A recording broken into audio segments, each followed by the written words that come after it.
Senang banget loh akhirnya kita bisa menyapa kalian lagi di podcast Suara Pesisir, tempat kita ngobrol santai tapi tetap penuh makna. Nah, ada yang beda nih hari ini kita akan membahas sesuatu yang sangat dekat dengan kehidupan kita. Ada yang tahu nggak itu apa? Ini seafood. Benar banget. Nah, hari ini kita akan membahas seafood karena kebetulan kita ini sedang berada di kota Tanjung Pinang, di mana kota Tanjung Pinang merupakan salah satu kota di Kepulauan Riau yang sangat terkenal dengan seafoodnya. Nah, tapi kali ini kita tuh gak cuma bahas soal enaknya makanan laut. Kita akan melihat perjalanan panjang mulai dari laut, ditangkap oleh nelayan, dipasarkan, diolah, sampai akhirnya menjadi lokal di meja makan kita. Nah teman-teman, ternyata di balik perjalanan ini ada banyak loh aspek penting yang saling berkaitan, mulai dari ekonomi, budaya, lingkungan, hingga teknologi. Nah teman-teman, hari ini saya sudah menghadirkan 3 narasumber. Ini yang pertama ada Kak Wiranda, halo Kak. Halo. Yang kedua ada Kak Rosa, halo Kak. Halo. Dan yang ketiga ada Kak Sofia, halo. Nah, maka dari itu teman-teman, hari ini podcast Suara Pesisir akan mengangkat tema dari laut ke meja, cerita seru seafood Tanjung Pinang. Oke teman-teman, lanjut. Tadi aku udah sampaikan nih kalau perjalanan adanya seafood ini berkaitan dengan beberapa aspek penting. Nah, langsung aja kita membahas aspek yang pertama itu dari sisi ekonomi.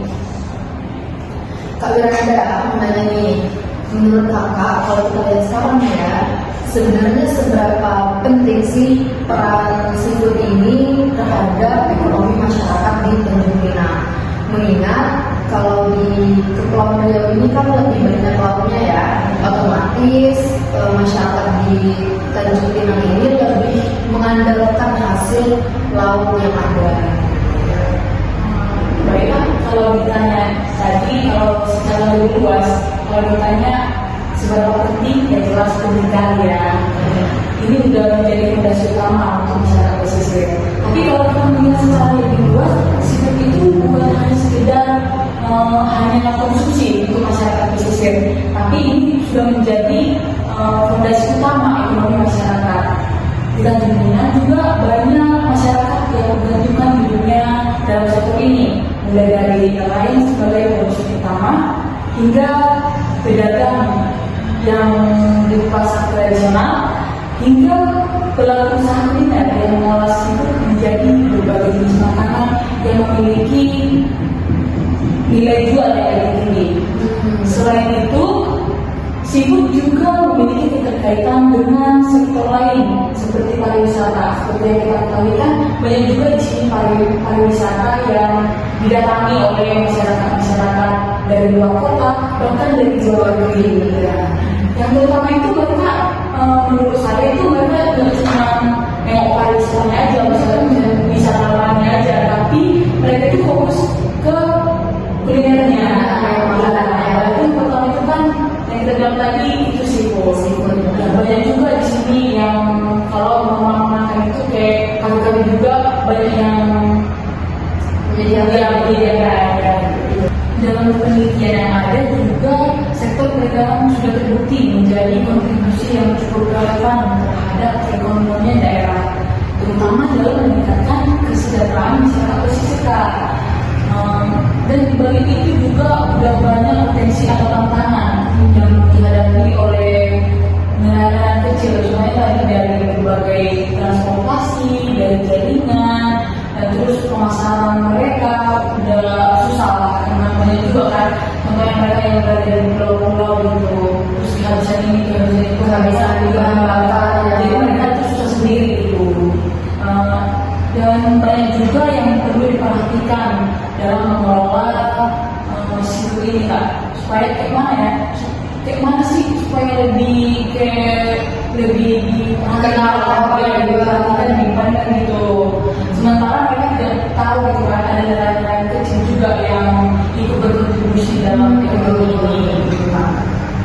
Jadi itu tadi ya teman-teman, kita perlu perhatikan nelayan-nelayan kecil kita juga, karena mereka ini ternyata memiliki keterbatasan modal, akses, dan yang pastinya juga mereka terbatas dalam pemasaran apa yang sudah mereka hasilkan gitu. Nah berarti bisa dikatakan seafood ini udah benar-benar menjadi ulang nadi masyarakat ya Kak, dan itu sangat menjadi mata pencaharian. Menurut Kakak nih, kalau misalnya melihat kondisi itu tadi yang sudah Bapak sampaikan, bagaimana ketimpangan antara pelaku usaha besar dan nelayan kecil kita? Kalau ketimpangan atau menang itu pasti ada Pak. Contohnya tadi nelayan kecil kan sering memiliki keterbatasan dalam hal modal, akses, teknologi, dan jadinya pemasaran. Sementara pelaku usaha yang besar itu cenderung memiliki akses yang lebih luas.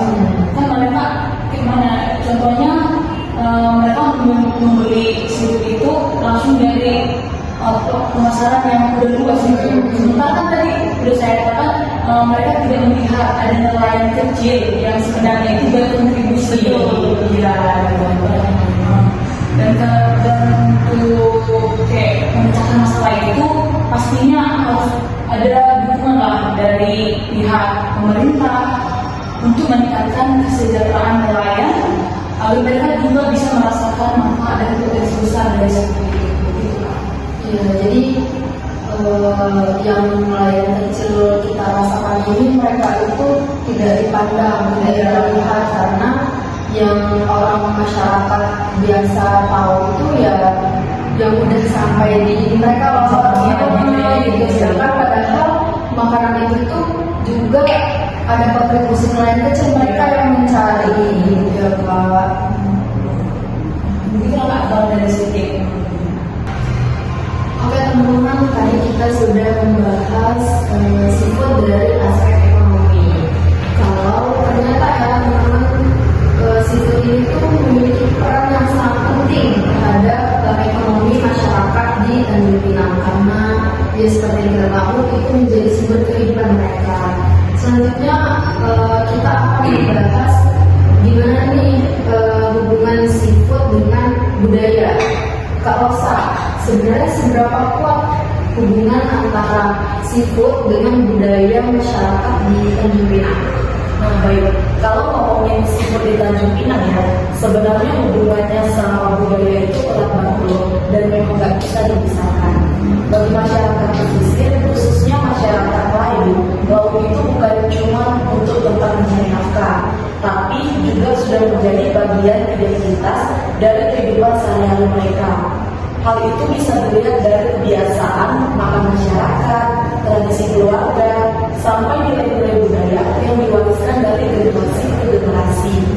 Bahkan di dalam situ juga sering hadir dalam acara keluarga, tradisi atau perayaan adat maupun kegiatan keagamaan. Cara mengolah seafood ini pun menyajikannya itu punya ciri khasnya masing-masing, yang menunjukkan kearifan lokal masyarakat pesisir Tanjung Pinang ini.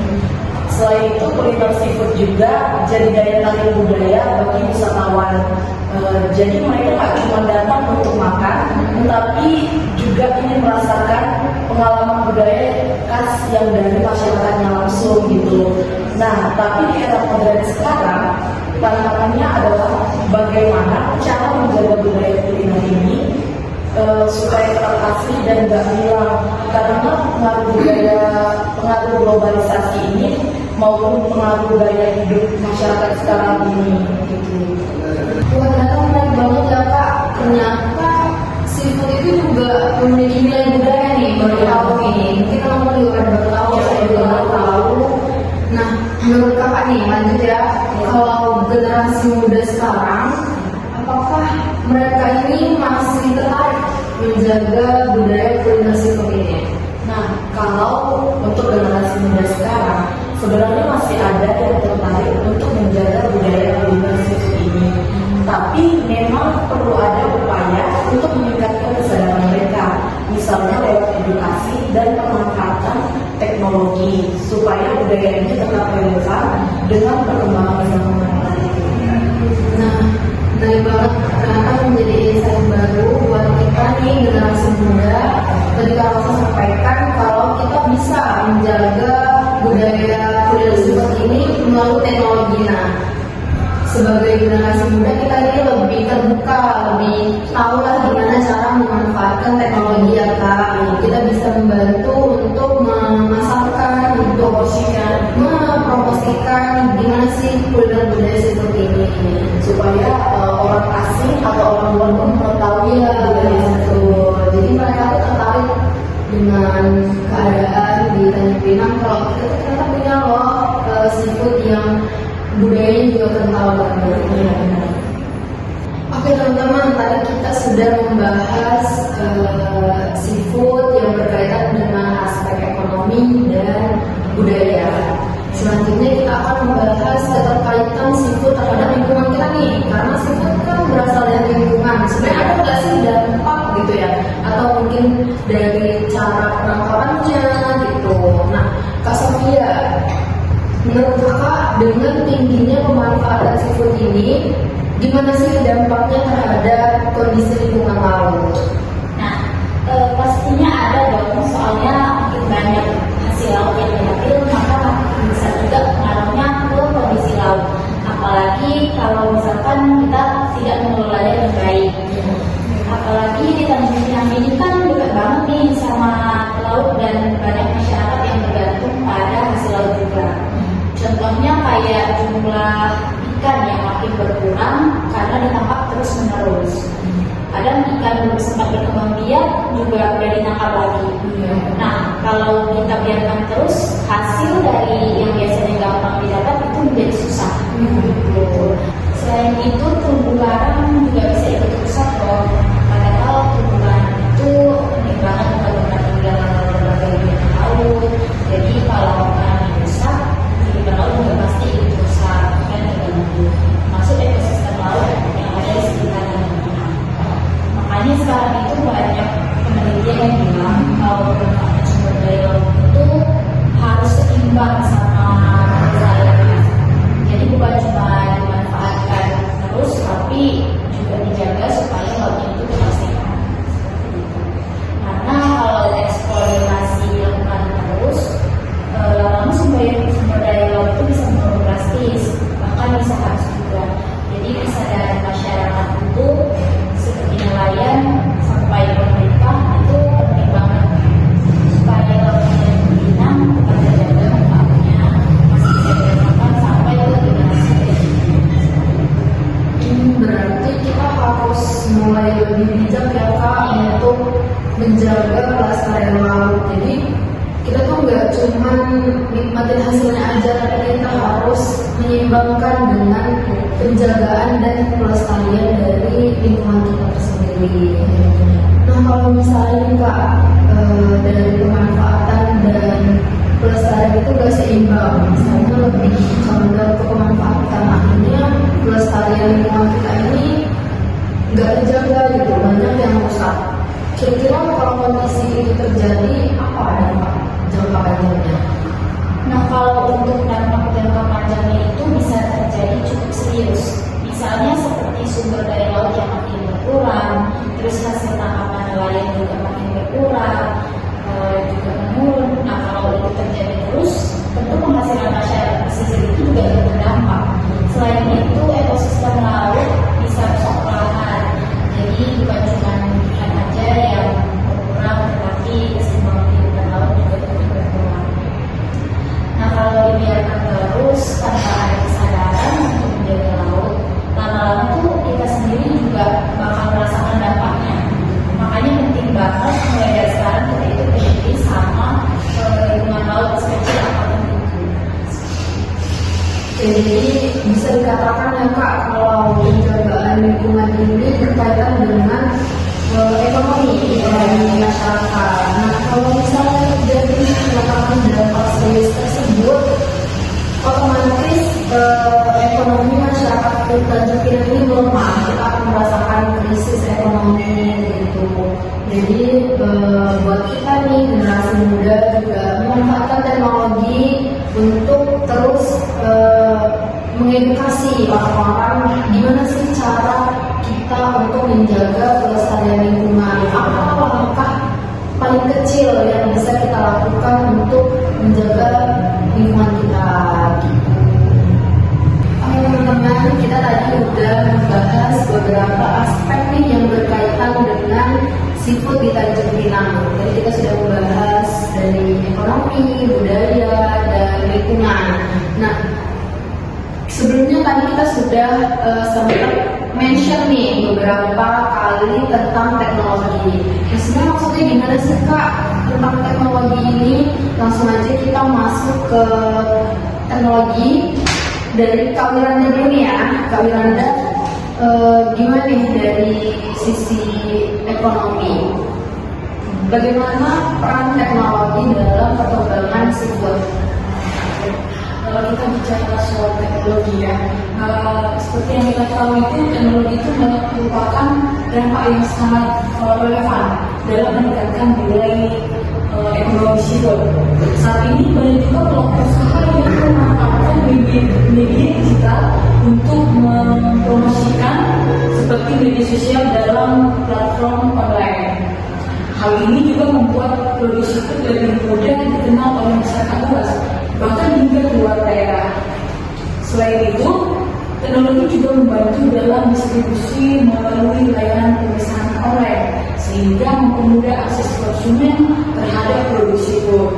Dengan adanya teknologi, pelaku usaha kecil ini bisa memiliki peluang yang lebih besar untuk berkembang dan berusaha di daerah pasar yang lebih luas. Oh, jadi ternyata teman-teman peran teknologi dalam menjaga kuliner seafood kita ini sangat kuat ya. Tadi Kak Wiranda sempat menyampaikan kalau memesan makanan kita bisa lewat online. Nah, mungkin di situ kita sebagai generasi muda berperan juga untuk mengedukasi masyarakat terdalam, terpencil untuk jualan itu sudah bisa loh ternyata lewat online. Jadi mereka nggak perlu untuk susah-susah lagi, ngeluarin modal lagi begitu ya. Nah terus kalau misalnya dari aspek budaya nih, kira-kira Kak Rosa gimana menurut Kakak? Nah baik, kalau dari sisi budaya ya, teknologi punya peran yang cukup besar dalam memperkenalkan kuliner seafood Tanjung Pinang ke masyarakat yang lebih luas. Contohnya itu bisa lewat media sosial, banyak orang yang membagikan pengalaman mereka saat menikmati makanan khas daerah, sehingga minat masyarakat terhadap kuliner lokal juga ikut meningkat. Contohnya itu kayak bikin vlog-vlog itu kan tentang makanan ini, iya benar banget. Tapi kita juga tetap harus menjaga keseimbangan supaya budaya kuliner nggak kehilangan nilai dan ciri khasnya hanya karena mengikuti tren modern itu. Nah, jadi seperti yang sudah disampaikan Kak Rosa, ternyata teknologi itu juga dapat membantu kita mempromosikan ternyata di Tanjung Pinang tuh budayanya sangat kuat. Ya, bahkan sekedar makanan pun mungkin yang teman-teman anggap itu bukan sesuatu yang menarik, ternyata di Tanjung Pinang itu juga sebagai salah satu identitas loh, identitas gitu. Jadi kembali lagi yang udah tadi saya sampaikan kalau teknologi sangat berperan. Nah terus kalau misalnya dari ekonomi juga dan budaya itu sudah, menurut Kak Sofia gimana sih keterkaitan teknologi dengan penjagaan lingkungan kita? Kalau dari sisi lingkungan itu teknologi sebenarnya bisa banget digunakan buat mendukung pelestarian lingkungan. Misalnya kayak buat pemantauan kondisi laut, jadi kita bisa tahu tuh di mana kondisi ekosistem laut secara lebih cepat dan akurat. Selain itu juga kondisi teknologi juga bisa dipakai buat edukasi masyarakat lewat media sosial atau rekaman digital seperti itu. Sekarang kan orang lebih gampang nih dapat informasi dari internet. Nah, jadi kita tuh lebih dapat banyak penting menjaga laut itu.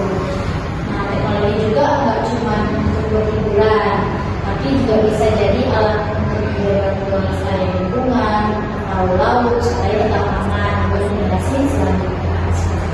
Oke, jadi bisa dikatakan ya nih teman-teman, semua itu saling berkaitan. Bagaimana cara kita melestarikan, bagaimana cara kita menjaga, bagaimana cara kita mengembangkan kembali kuliner seafood ini agar lebih dikenal sama banyak orang.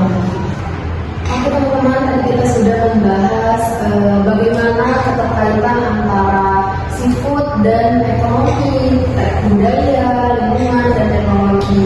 Yang dapat kita simpulkan dari pembicaraan kita hari ini bahwa seafood di Tanjung Pinang ini bukanlah hanya ekosistem yang saling mengikat, tapi kita juga tidak boleh hanya menikmati keuntungan ekonominya. Kita juga harus bangga dengan warisan budayanya, terus juga kita juga harus menjaga kelestarian lingkungannya.